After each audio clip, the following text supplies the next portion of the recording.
बिस्मिल्लाहिर्रहमानिर्रहीम अस्सलाम वालेकुम। दोस्तों, कहा यह जाता है कि हर बीमारी जो है वो आपके पेट से शुरू होती है। तो ये बात कहीं हद तक जो है वो ठीक भी है।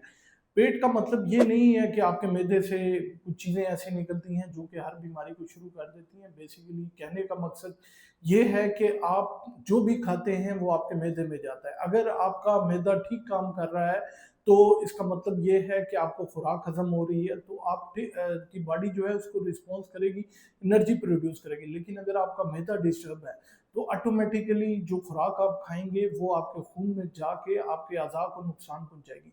आज की इस वीडियो में मैं एक ऐसी चीज़ के बारे में बात करूँगा जो कि ना सिर्फ आपके कोलेस्ट्रॉल को ठीक करेगी बल्कि शुगर को ठीक करेगी और आपका हाज़मा भी जो है वो बहुत ज़्यादा बेहतर कर देगी। हमारे बहुत सारे दोस्त ऐसे हैं जिनका कोलेस्ट्रॉल डिस्टर्ब होता है। जब कोलेस्ट्रॉल डिस्टर्ब होता है तो उनका आपको पता है एलडीएल डिस्टर्ब होता है, ट्राइग्लिसराइड बढ़ना शुरू हो जाते हैं, एपो बी जो है वो डिस्टर्ब होता है, इसी तरह लिपोप्रोटीन ए डिस्टर्ब होता है, एचडीएल और एलडीएल की रेशो डिस्टर्ब होती है। तो खून की नालियों के अंदर जो है वो चिपचिपाहट शुरू हो जाती है, जिसकी वजह से अंदर प्लेक हो बनने के और तंगी होने के चांसेस बहुत ज़्यादा हो जाते हैं। इसी तरह फिर दिल की बीमारियां बढ़ती हैं, ब्लड प्रेशर होता है। और इसके साथ साथ अगर आपका हाजमा ख़राब है, खाने के फ़ौरन बाद आपको डकार नहीं आता, तो आपको ऐसा लगता है कि जैसे मैदा ढिक हो गया है, बंद हो गया है। तो लोग समझते हैं अक्सर उन्हें कि मुझे हार्ट अटैक आना शुरू हो गया। लोग कहते हैं मेरा सांस बंद हो गया खाना खाने के साथ ही।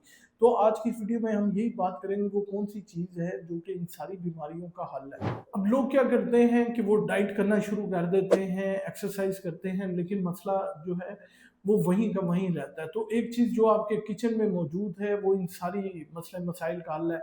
तो आपके किचन में मौजूद है अदरक, जिसे हम जिंजर भी कहते हैं। साइंसी तहकीक में ये बात साबित हुई कि अदरक जो है वो दिल की सेहत को जो है वो बेहतर करता है। इसके अलावा आपकी खून की नालियों के अंदर जो है वो चिपचिपाहट नहीं होने देता।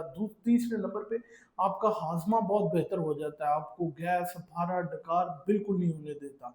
इसके अलावा इसका जो अंदर एंटी इंफ्लामेटरी और एंटी ऑक्सीडेंट प्रॉपर्टीज एक्सीलेंट होती हैं, बहुत ज़्यादा होती हैं, जो कि नालियों के अंदर सोजिश या इन्फ्लामेशन या फिर जो उनके अंदर नुकसान और प्लेग बनना शुरू हो जाता है वो नहीं होने देते। अदरक को इस्तेमाल करने का तरीका ये है कि आप इसे ताज़ा इस्तेमाल कर सकते हैं, खुश्क इस्तेमाल कर सकते हैं, इसका पाउडर इस्तेमाल कर सकते हैं, इसके सप्लीमेंट भी ले सकते हैं। अब इसको इस्तेमाल जो है वो अमूमन लोग जो है वो जब भी कोई कुक करते हैं चीज़ उसमें डाल लेते हैं। तो कोशिश करें कि इसको छोटे छोटे स्लाइस में डाल कट करके आप खाने के ऊपर डाल के खा लें, जैसे आप हलीम के ऊपर डाल के खाते हैं, क्योंकि इससे इसका जो एक्टिव कंपाउंड है जिसे जिंजीरोल कहते हैं उसमें बहुत ज़्यादा एक्टिव होता है, जिसकी एंटी इन्फ्लामेटरी और एंटीऑक्सीडेंट प्रॉपर्टीज एक्सीलेंट हैं। और ये आपकी खून की नालियों को जो है वो बहुत अच्छा रिलैक्स करेगा, नाइट्रिक ऑक्साइड की मिकदार बढ़ाएगा, जिसकी वजह से उनके अंदर लचक आएगी और आपका ब्लड प्रेशर स्पाइक नहीं हो करेगा। इसके अलावा ये आपके हाजमे को बहुत बेहतर कर देगा। आप कुछ भी खा रहे हैं तो जब इसको साथ खा रहे हैं तो आपको गैस, अफारा और जो जलन है सीने की वो बिल्कुल नहीं होगी। और खाना जो है जब आपको हजम होगा तो आपका मैदा रिलैक्स रहेगा, आपकी अंतड़ियाँ रिलैक्स होंगी, तो ऑटोमेटिकली आपकी जो दिल की सेहत है वो इम्प्रूव होना शुरू हो जाएगी। आप ज़हनी दबाव, टेंशन, परेशानी में बिल्कुल नहीं रहे। अगर आप सब्जी पे डाल नहीं सकते तो आधा चम्मच वैसे ही क्रश किया हुआ भी सुबह खाली पेट खा सकते हैं।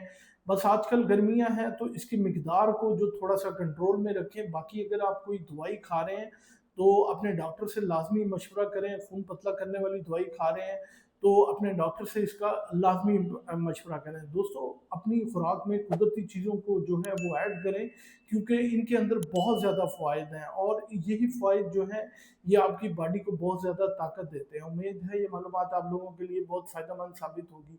अपना और अपने प्यारों का बहुत सा ख्याल रखिएगा, दुआओं में याद रखिएगा।